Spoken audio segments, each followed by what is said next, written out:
Now, last week we showed you the first part of my interview with UK Athletic Director Mitch Barnhart. We talked football. Well, now it's time for part two. This is basketball talk with Mitch. Take a look. Let me take you back to, I guess, over almost 9 years ago, when you sat down and made the decision to hire John Calipari. Anybody watching this knows that when Cal was at Memphis, I was a critic of Cal's because I was like, I bought into all the hype that I heard about what the way Cal did stuff, and I ended up being incorrect. Did you have any of that? Did he have to convince you of something to when you ended up hiring him, looking back in hindsight? Yeah, you know, I didn't know Cal, and I'd had, you know, people tell me, I give Sam Newton and Martin Newton a lot of credit. They said, hey, you need to talk to him. They said, he's a good guy. Okay, so we did. And when I did, it was really good. Really enjoyed the conversation with him, and never forget the first time I met him. And it was really, I walked out of the room and I had Dr. Todd with me, and I said, was that what you thought? He said, no, because he's really a good guy, you know. and I don't mean that in a bad way. I understand. It was different than what the perception, and that's such an unfair deal for Cal. And he hadn't had like the 30 for 30 stuff, no, like he hadn't had any of that. There was only the stereotype, yeah, right? correct. And so, you know, walking out of that conversation certainly changed my heartbeat about who he was. You know, none of us are perfect, and he would tell you he's one of those that's not perfect either. But I tell you the one thing that he does, he's a great trier.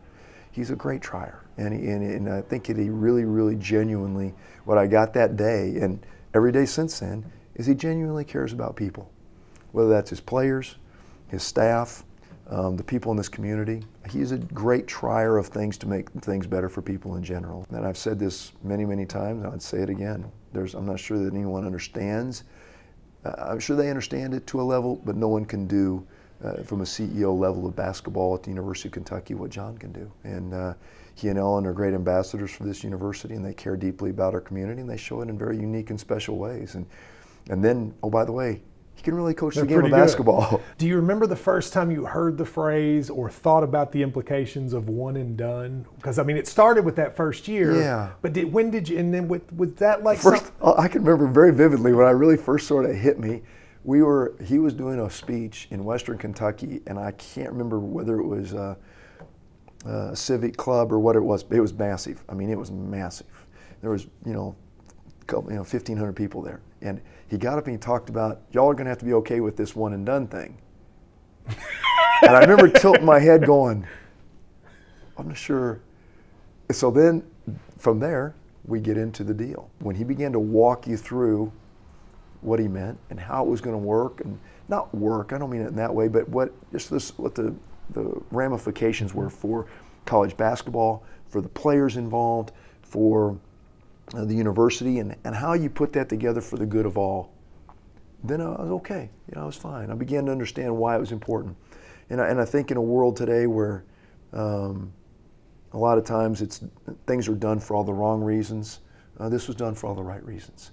And I look back at where all the young people that have walked through this program and how they're still part of our family, and they come around. Had they not been a part of our family or not want to be a part of this family, I would have gone, you know what, you did. But they do, and they did right away. It wasn't like they walked away and took 5 years. John Wall came right back. DeMarcus Cousins came right back. Eric Bledsoe came right back.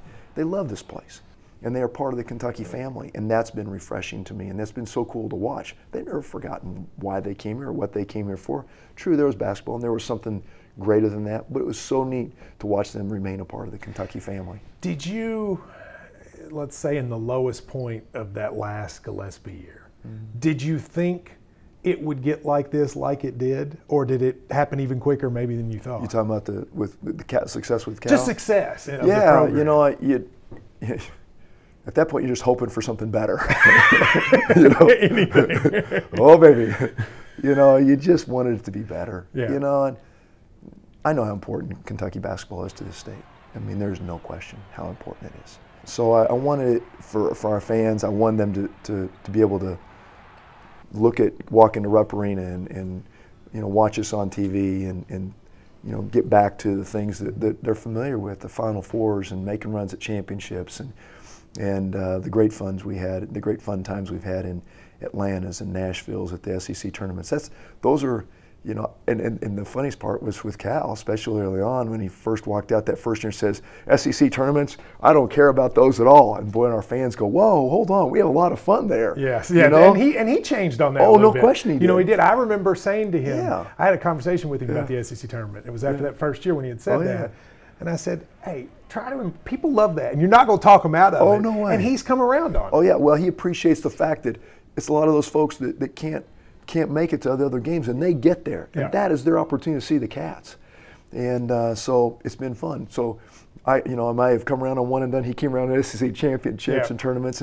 But I wanted to get back to those moments and where our fans would appreciate the product we put out there and how much fun it was to be a Kentucky basketball fan.